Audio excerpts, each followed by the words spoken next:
Now, you talked about upgrading your database platform, and now it seems to me that if you were to have a database platform, you would want to have it on a uniform platform that integrates with all of our other protection agencies.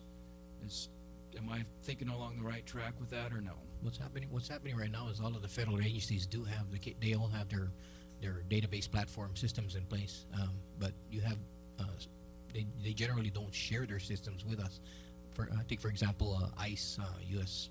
CBP, they have a system that they scan our images, take our fingerprints, and keep it in but they won't allow Guam Customs access into the database. So one of the initiatives that I'm trying to get put in place is I found a particular system out of Australia called Border Systems International, which will allow us to run parallel to the U.S. Customs because we can't get access to the database. So right now we may have computers there on the front lines of our down in baggage control, but all we're really doing there is validating kind of a profile list, if you will. What they need is to have a system that will retain at least image copies of fingerprints, and we can monitor folks coming in and out of Guam, so that when we do have high-profile individuals and so forth, it'll flag those kind of things. We don't have that system in place right now because U.S. Customs and Border Protection will not allow us access to their system, so we're going to have to institute our own. When was the last time that we sent an official request to U.S. Customs to give us access to your site? That is one of my plans. I'm going to go ahead and put that in writing as well. But at the same time, I'm working out Plan B and C and D and so forth. So it certainly is one of the things that I plan to do is put in an official request to say why I need access, why we need access into their system, so that we can all be in the same sheet of music and share information more friendly. Thank you. When you get ready to send that, could you please make sure you CC my office in with a copy? Yes, sir. And we'll see if we can help it through the administration. It's a new day in Washington these days, so fortunately we have some good friends there through the public internet? The GGWAN, Government of Guam Wide Area Network. That's what interconnects us all out, and we're hooked up to the firewalls and all that kind of stuff to make sure we're not accessing sites that we shouldn't be at. Net nannies, right? Good. And then when we looked at you mentioned the fee for customs inspections, and that we were undercharging the fee. Do you have any idea as to what, say, the Port of Hawaii charges? In the study that in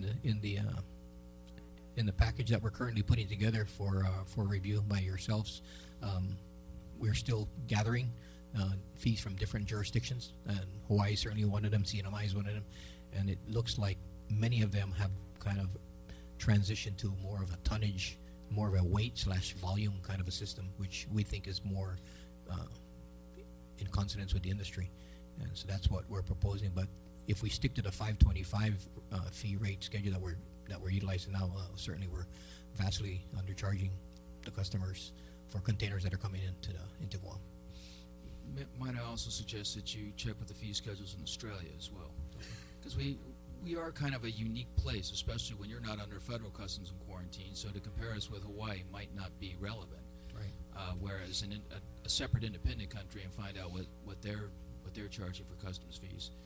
And by the same token, I hope when you look at this that you don't try and shortchange us, because really $25 a container or $100 a container really has almost minuscule, insignificant effect on the consumer of Guam.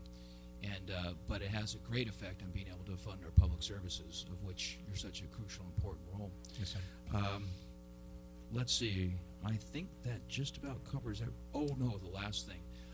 You did serve in Iraq, as you said, and my hat goes off to you on that. What an incredible challenge that must have been for you. Everybody I know that served there has come back not quite the same person in one way or another. One of the things that we found as a nation serving in Iraq is that our private contractors over there have basically been gouging the taxpayer of Guam, and it's been costing us an incredible quantity of cash that's been siphoned out. So much so that the main contractor has moved their headquarters out of the United States and into Dubai to escape prosecution. Now, unfortunately, with the government of Guam, we have found that contracting out services has also not been quite so good for us. You mentioned to me when you went through that you pay $112,000 a year for a janitorial contract? $112,000, $692 a year annually, about $9,300 a month for janitorial services for the airport, our share to the airport for the amount of space that we occupy in the air terminal. I guess they factor it by square footage that we occupy in the airport. And how many square foot do you occupy at the airport? I don't have the total square footage, but we pay about 141.5 thousand per month. We've got the customs area down there, and then behind the general customs area, we do have office spaces and so forth where our officers do work. We do have we do keep in storage some of the things that we confiscate that are illegal in nature pending prosecution. So there's a variety of different things that are housed in that particular building. But all in all, it's about 141K per month to the airport, or 1.7 million per year. Okay, because it's when I did the math really quick, for $112,000 a year, actually, for $95,000 a year, you could hire 3 full-time custodians at $12 an hour and pay their benefits. Do you think 3 full-time custodians would be able to handle your custodial load at the airport? We have 3 full-time custodians dedicated to us. I'm sure we could. I'm sure we could make that work. But again, this is based on we're just a tenant, and they're the landlord dictating the rules. So maybe we need to talk to the airport about how they divvy up. Remember that services. The airport is also an agency within the government of Guam. Yes, sir. Autonomous as they may be. Thank you very much. Yes, Senator. Thank you. So, as a little follow-up on that question, so we actually wait to pay the officers for when we get paid by the carrier for these things, for overtime on this?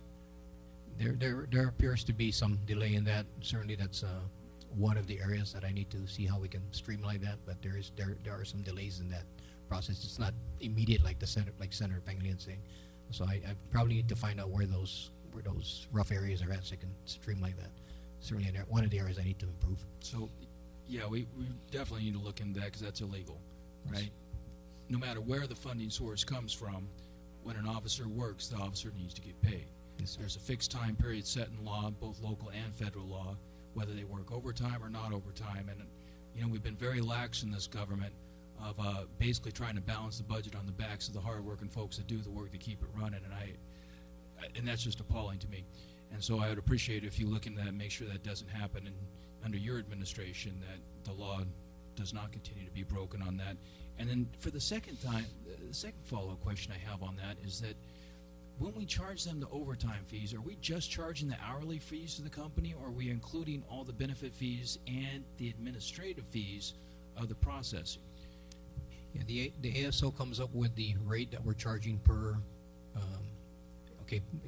because officers all have different ranks, and so they all have different pay. So depending on the who's being called in for the inspection on that particular shift, then there's a different rate. We let the consumer know how much the rate is before we actually charge them, but it's dependent on what officer is being used for that. They all have their own particular rate. It's not just one rate flat across the board, because it's driven by how much the actual cost of that officer, by way of his how much he makes. So we're 3 times what It's 3 times the hourly rate.